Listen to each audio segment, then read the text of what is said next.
ये उन लोगों के मुंह पे तमाचा होगा जो आदिवासी बेटी को नीचा दिखाने का या फिर आदिवासी समाज को आगे नहीं बढ़ने देने का जिन्होंने प्रण लिया है, ठेका लिया है, उनके लिए ये सबसे बड़ा मुंह में तमाचा है। और कुर्मी का पार्टी है जेल के, और आदिवासी समुदाय के जितने भी लोग वहां पे अपने फायदे और स्वार्थ के लिए उसको चिन्हित करने का काम ये समाज करेगी। सोशल मीडिया के माध्यम से गालियां दी जा रही है और मुझे मारने की जो धमकी दी जा रही है कि लगातार जो है इस झारखंड राज्य में आदिवासियों को दबाया जा रहा है।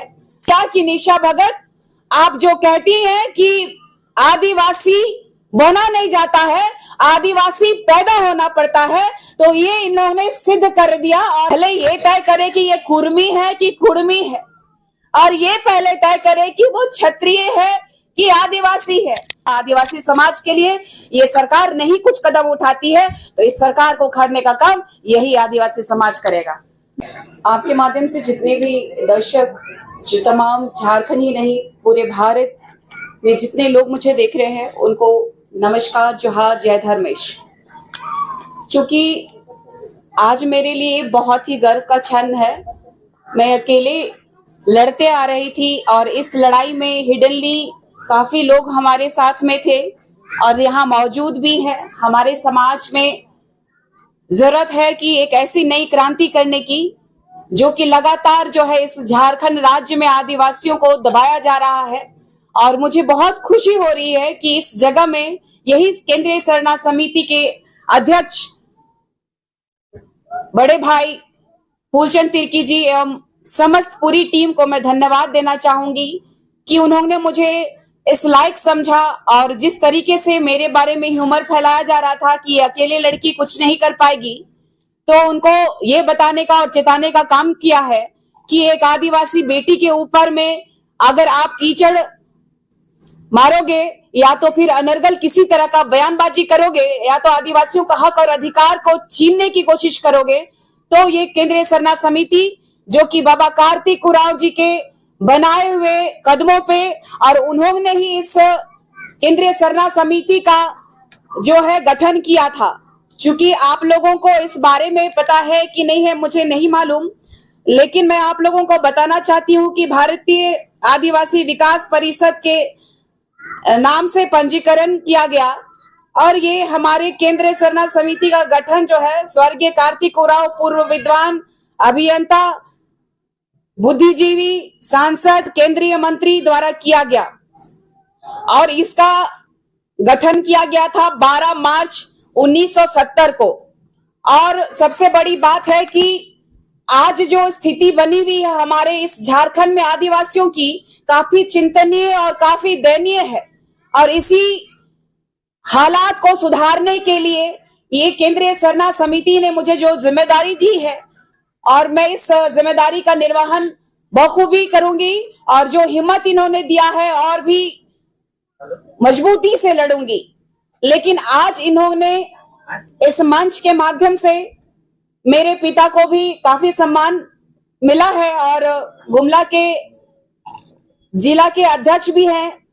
मुझे बहुत गर्व महसूस हो रहा है कि आज मेरा समाज जो है मुझे जो सम्मान दिया है और आने वाला समय में जो मजबूती प्रदान करने के लिए मुझे जो साहस के लिए जो आज स्वागत इतनी बारिश में भी इन्होंने किया, तो इन्होंने ये बताने का काम किया कि निशा भगत आप जो कहती हैं कि आदिवासी बना नहीं जाता है, आदिवासी पैदा होना पड़ता है, तो ये इन्होंने सिद्ध कर दिया। और हमारे पूरे समाज को मैं तहे दिल से पुनः मैं अपने हृदय से धन्यवाद देना चाहूंगी कि मैं अभी तक सिंगल एजेंडे में अकेले जो लड़ते आ रही थी और जो अपमानित किया जा रहा था मुझे, आज मेरा समाज मेरे साथ खड़ा है। तो मुझे मेरे पास शब्द नहीं है कि मैं किस तरीके से इसको एक्सप्रेस करूं। ये उन लोगों के मुंह पे तमाचा होगा जो आदिवासी बेटी को नीचा दिखाने का या फिर आदिवासी समाज को आगे नहीं बढ़ने देने का जिन्होंने प्रण लिया है, ठेका लिया है, उनके लिए ये सबसे बड़ा मुंह में तमाचा है। और मेरे समाज के सभी अग्रिम लोगों को मैंने लगातार झंडा प्रकरण में भी आपने देखा कि हमारा चीरा झंडा का अपमान किस तरीके से ईसाई समुदाय के लोगों ने किया था। उस समय में केंद्रीय अध्यक्ष कुंद्रसी दीदी, आपका निरंजना दीदी बहुत ही प्रखरता से हमारे साथ में मजबूती से खड़ी रही। 1.5 महीना मैं होटल में रुकी और इन लोगों ने काफी सहयोग किया और आने वाला समय में इन लोगों ने मुझे सेफ जोन में रखते हुए एक घर में रखा है जहां पे मैं सुरक्षित रह पाऊं, क्योंकि जिस तरीके से लगातार जो हमले हो रहे हैं, सोशल मीडिया के माध्यम से गालियां दी जा रही है और मुझे मारने की जो धमकी दी जा रही है, तो इसको ये जो मेरा समाज जो है मुझे अभी तक बचा के रखा है और जो ताकत दिया है, इन लोगों को आने वाला समय में बहुत ही बड़ी चेतावनी देने जा रहा है। ये आदिवासी समाज 14 तारीख को सभी विभिन्न समुदाय के लोग, 13 तारीख को सभी आदिवासी संगठन के लोग जो बैठक करके कुर्मियों को और मैं तो पहले ये तय करे कि ये कुर्मी है कि कुर्मी है, और ये पहले तय करे कि वो क्षत्रिय है कि आदिवासी है। वो तो खुद ही अपने असमंजस में पड़े हुए हैं। लेकिन जिस तरीके से आदिवासी अस्मिता में इन्होंने प्रहार किया है, रूढ़िवादी परंपरा का जो लोगों को जो हनन किया है, उनको चेताने का काम हमारा पूरा समाज करेगा।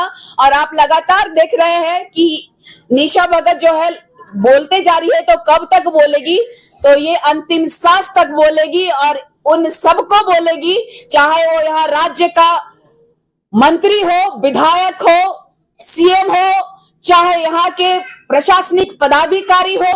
और हमारा अभी नेक्स्ट कदम होगा कि किस तरीके से सूर्य नारायण हांसदा का प्रकरण जो हुआ और कैसे उनको फर्जी तरीके से उनका एनकाउंटर किया गया, तो इस पे भी आदिवासी बेटा जो शिक्षा के नाम पे, विकास के नाम पे हमेशा लगातार अपने क्षेत्र में आवाज उठाने वाला बेटा को भी न्याय दिलाने का काम ये केंद्रीय सरना समिति करेगी। और जब तक हमें सूर्य नारायण हांसदा, एक आदिवासी बेटा जो रूढ़िवादी परंपरा को मानने वाला बेटा को न्याय नहीं मिल जाता है, तब तक हम लोग चैन की सांस नहीं लेंगे।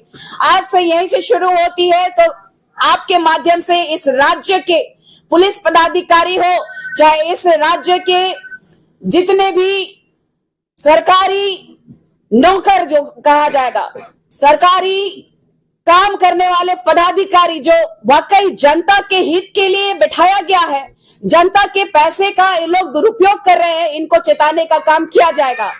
और सबसे बड़ी बात और एक है कि हमारी जो अस्मिता, रूढ़िवादी परंपरा, हमारी संस्कृति को और भी निखारने के लिए हम लोग जद्दोजहद करेंगे, ताकि हमारा जो समाज है सिर्फ और सिर्फ किसी पार्टी की रैलियों में ना दिखे या तो फिर किसी कार्यक्रम में बस ना दिखे। हमारे जो समाज को एक अलग पहचान दिलाने के लिए मैं पूरी कोशिश करूंगी कि ये रूढ़िवादी परंपरा, आदिवासी जनजाति के हमारे समाज के सभी वर्ग के लोगों को अच्छी शिक्षा मिल पाए, उनका विकास हो पाए।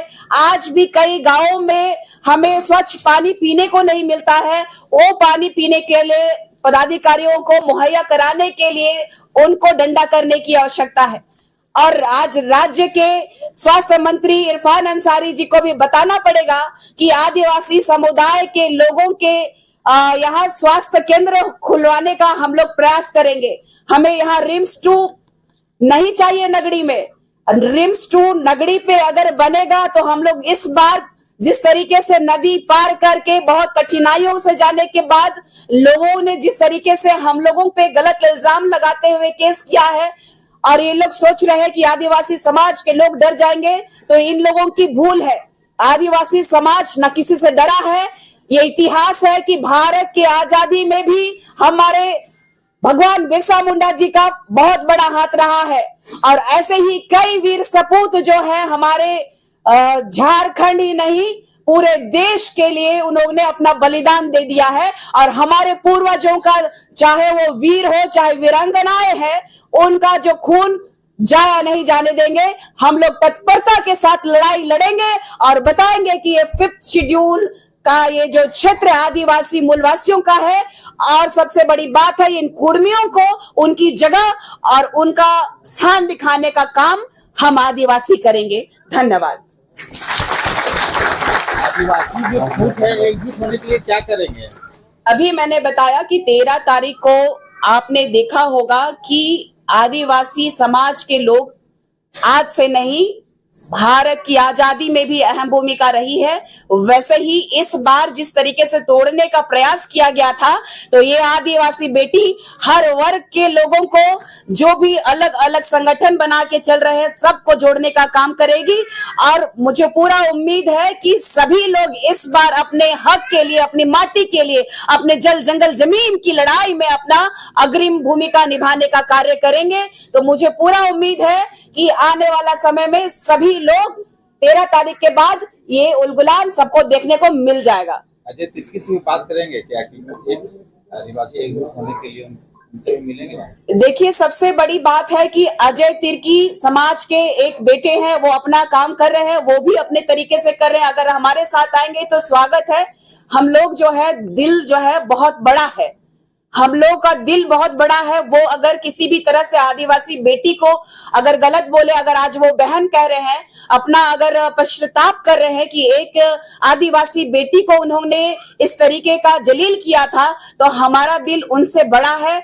और हम लोग जो है संवैधानिक तरीके से लड़ाई लड़ेंगे और उनका जो उन्होंने जो कर्म किया है उनकी सजा भी मिलेगी। लेकिन एक मंच पे हम लोग जरूर आ सकते हैं, क्योंकि कभी भी कोई गलत किया है तो उसको छोड़ते भी नहीं है हम लोग। तो गलत जो है तो गलत कहने का भी क्षमता होना चाहिए। तो इसीलिए स्वागत है सभी का। और हम लोग भी जाएंगे और उनसे भी बोलेंगे कि जितने भी समुदाय के लोग हैं, कि हम लोग एकत्रित होकर के आदिवासी लोग लड़ाई लड़ेंगे, चाहे वो कुर्मी हो। अभी हमने देखा है कि एक मुस्लिम समुदाय के लोगों ने भी, अंसारियों ने कहा कि आदिवासी बनाया जाए, तो हम लोग उनको भी जोरदार जवाब देंगे। आज ही मैंने पोस्ट किया था कि कहीं से माध्यम से मुझे आदिवासी रामगढ़ की ही टीम से मुझे मिला कि अंसारी भी चाहते हैं अनुसूचित जनजाति में आने। ये सिर्फ और सिर्फ इस सरकार का मन बढ़ गया है, तो चाहते हैं ये लोग ईसाई, और कहते हैं ना कि मुसलमान, ईसाई और कसाई की जो सरकार चल रही है, इसको भी हम लोग तत्परता से गिराने का काम करेंगे। अगर हमारा आदिवासी समाज के लिए ये सरकार नहीं कुछ कदम उठाती है, तो इस सरकार को उखाड़ने का काम यही आदिवासी समाज करेगा। निशा जी, जेल कैंप से निकाला गया, अफसोस है? मुझे बिल्कुल भी अफसोस नहीं है, क्योंकि जहां उन लोगों का मानना है कि अगर कुर्मी के लिए वो लड़ाई लड़ सकते हैं, तो मैं अपने लिए, अपने लोगों के लिए क्यों नहीं लड़ूं?